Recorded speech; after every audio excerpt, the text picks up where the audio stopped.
Mislim da smo ih zainteresovali, čak i isprovocirali. I gradska biblioteka bio pun povrh. Da, meni se također svidjelo što su učestvovali i učenici, i profesori medijima, da bilo je ljudi koje ne poznaje. To je bilo super. A na nastavničkom veću, taj osjećaj ravnopravnosti sa njima, onako kako smo ih iznenadili, ono kada prodreš u nešto, ovladaš i znaš da ti manipulacija ne može ništa, to je bilo onako baš.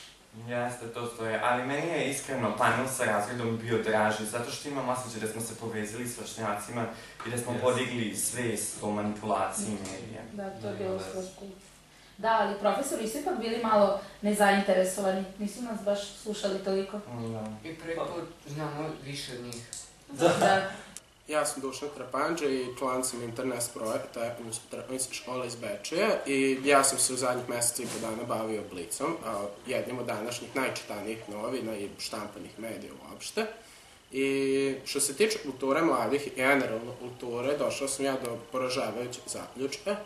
I kultura mladih i generalno kultura u Srbiji je predstavljena kao čovek koji leži na aparatima i jedino nema hrabrosti da ih isključi.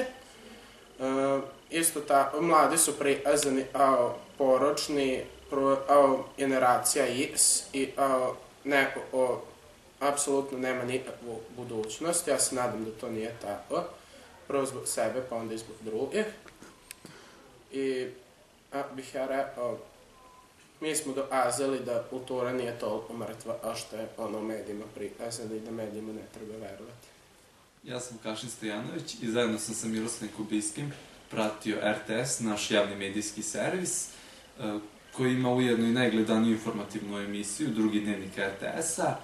U dnevniku ima posebna rubrika koja se odnosi na kulturu i u kojoj bi trebalo da je zastupljena kultura mladih, a koja je poprilično zanemarena.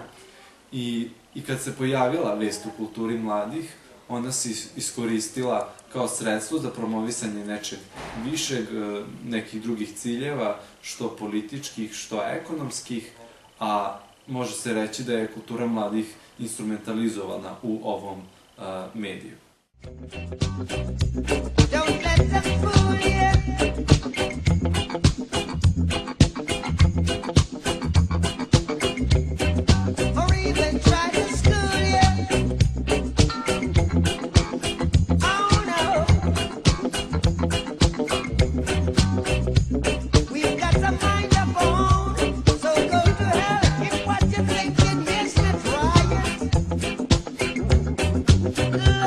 Would never leave us alone. I get the darkness, you must come out.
sam Tatjana i zajedno sa Milkom sam tokom meseca aprila analizirala dnevni list Politika. Došli smo do zaključka da Politika dovoljno svog prostora posvećuje kulturi, ali ne i kulturi mladih. Da su mladi isključivo objekti, da je Politika veoma tradicionalan list, nije kritički nastrojena i nema uopšte medijsku inicijativu.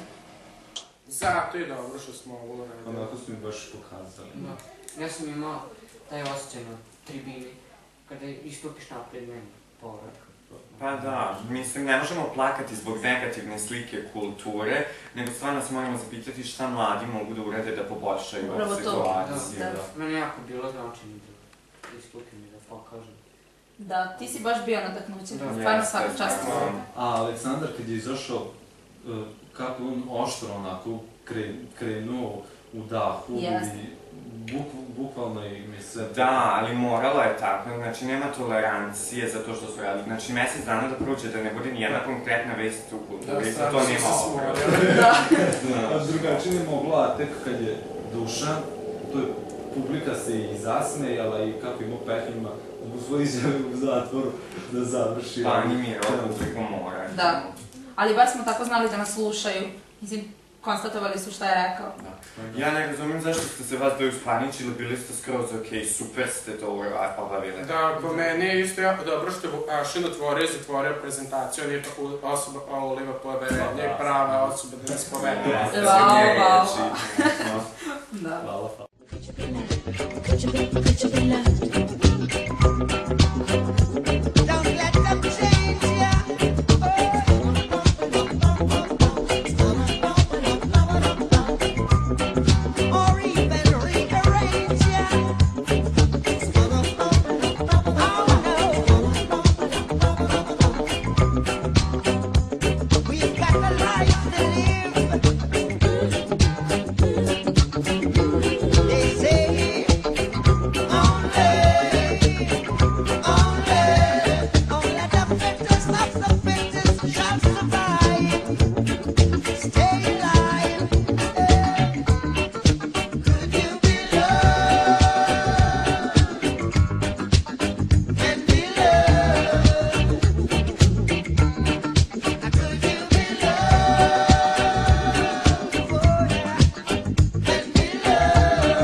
Ja sam Stavica i u prethodnih mesec dana sam se bavio istraživanjem dnevnog lista Danas. Kao što može da se primeti, jeste da tu postoji neki manji udeo učestvovanja mladih u stvaranju kulture. U pitanju je bilo takmičenje srednjoškolaca u stvaranju poezije, pa je to predstavljalo neku radost za samo društvo kao tako. Međutim, to se ne može porediti sa onim što zapravo okružuje tu vest kao tako. U pitanju su društveni problemi koji su stavljeni u neki kritički kontekst i to je ono što je najbitnije, da se Dnevnik danas drži tog poduhvata, da iskritikuje društvo na što bolje mogući način. Eto, ja se nadam da će dalje nastaviti. Ja sam Aleksandar Jerkov i u mesecu aprilu moja dužnost je bila da analiziram vesti B92, što mi nije predstavljalo neki veliki problem, pošto nisam imao puno posla. U toku mesec dana nije bilo ni jedne vesti u kulturi mladih, a ono što me jako zapanjilo je da se B92 fokusira na kulturu inostranih zemalja, nego kulturu same naše države Srbije. Meni je Mijamir isto bio jako zanimljiv, on nam je dao pored korisnih savjeta, informacija, A o mladima, on je čovek koji se time jako dugo bavi, perfektno zna kako mediji funkcionišu. Pa mislim da nam je trebalo tako neko iskustvo, mislim osobe koja je već dugo u tome. Da, upravo to. Ali kad nas je pohvalio, verovatno nam je prijalo, mislim, meni bar.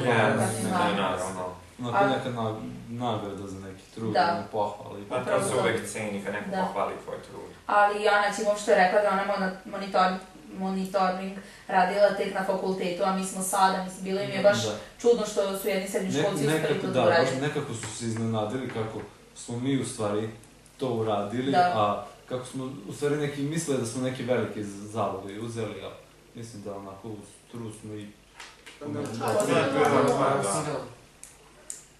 Malo koje su pravne metode priča o nedostatku obrazovanja, tog medijskog, tako da nazvam, meni se to čini tako. Ostala je tabu tema koji se u vezi obrazovanja kod nas, tako da nije ništa novo. A što ste vi profesori reagovali kada je rekla da škola nema kapaciteta? Nije znala šta da odgovori. Pa vidite i sami stav medija. Prvo pitanje im je otkud to, a i televizija Vojvodine prvo rekla da će doći. Oni misle svom plavom u Srbiji da ide što prestrpamo u sistem i da oni tako funkcionišu, da ih prikažemo kao pasivne, oni to u stvari nisu. Pa stvarno, eto, to je stav države, država se neće zalagati za mlade, ako se ona ne zalaže za mlade, mislim ko će. A RTV je baš potvrdio ono što smo mi uradili, odnosno naše istraživanje. Mi kao mladi smo nešto pokušali da uradimo i kada smo hteli to medijski da proturimo javnosti, oni se nisu pojavili. Tako da, kao što bi rekao, mi smo pasivni, tako da. Nismo samo mi, nego su i oni. Uglavnom, da je kultura mladih suzbijena, odnosno da se nalazi na margini društva. Šta sad u stvari mladi treba da urade? Kako da podstaknu tu svoju kulturu? Pa, pošto mladi nisu ni ekonomski, ni politički moćni, ono što mladi baštine se suprotstavlja politici kapitala, a kapital upravlja medijima, mladi su, to jest kultura mladih je medijima nezanimljiva i mladi sad trebaju da se odupru, a pošto su na toj margini, odnosno ivici društva, a sa margina društva su se vodile velike revolucije i druge promene u društvu, mladi moraju da utiču na medije, odnosno da kroz medije prezentuju svoj rad, to je prvo da shvate kako rade mediji, pa onda da kroz medije prezentuju svoj rad i svoje stvaranje, a pošto su oni na margini društva, margina može da iznenadi, odnosno da se oni pomere sa te margine i učine neku promenu. Traži alternative, sigurno ih ima. Budi skeptičan, iznenadi ih. Zastupaj svoju kulturu. Proveravaj izvore, gledaj ko ti šalje poruku. Otvori 4 očiju. Ne dozvoli da manipulišu tobom.